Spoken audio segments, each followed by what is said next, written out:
But topping the news at 5:30, COVID may be on the rise again. Data from the CDC shows there were 7,100 COVID hospitalizations from July 9th to the 15th, and that's a 10% jump from the week before. That's across the country.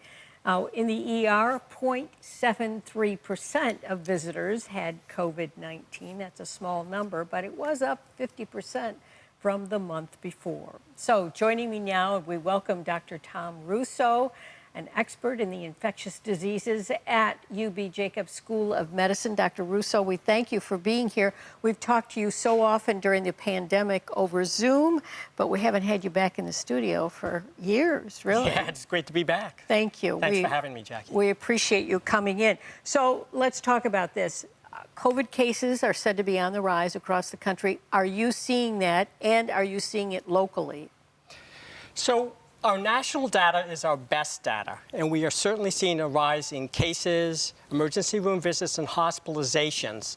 The greatest increases that we've seen are in the South and the Northeast. We're seeing similar but less pronounced increases in New York State, but that's statewide data. We have more limited data in Erie County, which suggests that we're having increases, but not as pronounced as elsewhere in the country, at least at this time. Okay, so that's good news for us. But how are these cases being reported now? It's a lot different than during the pandemic. People aren't necessarily reporting to their local health departments anymore. How do you know? Is it wastewater that you're checking, or how do you know if cases are rising?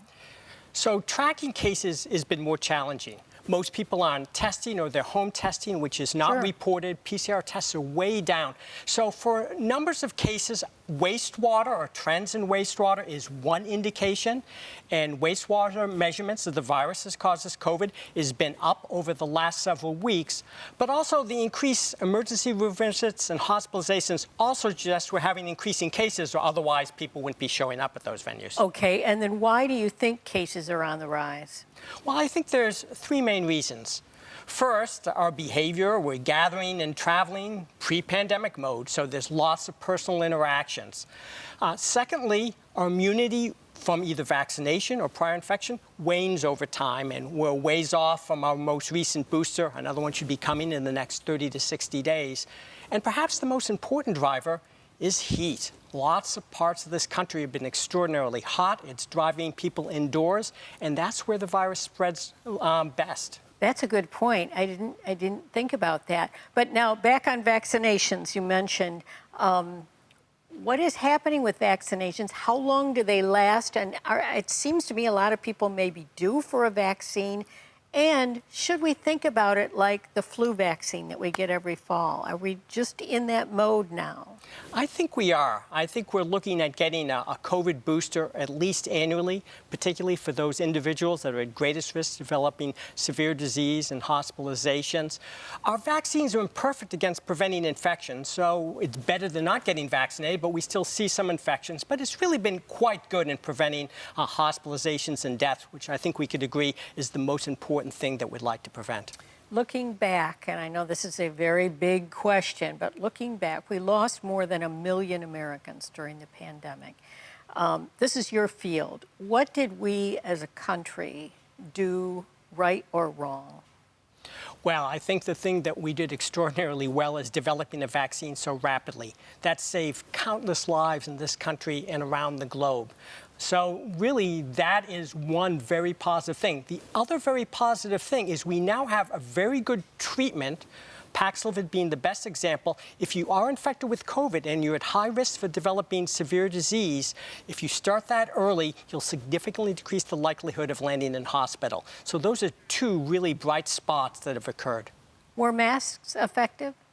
Oh, there's no question that masks are effective if you use high-quality masks and they fit properly and you actually wear them.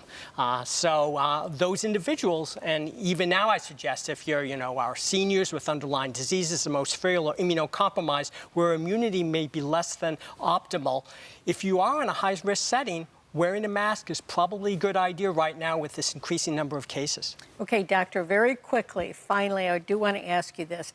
Do you think we are prepared for the next pandemic? Well, I think we are certainly much better prepared for the next pandemic, whenever that may occur. And I think that has to do in large part that we've now got detection systems in place, and vaccine development is going to be much more expedient than it was ever before.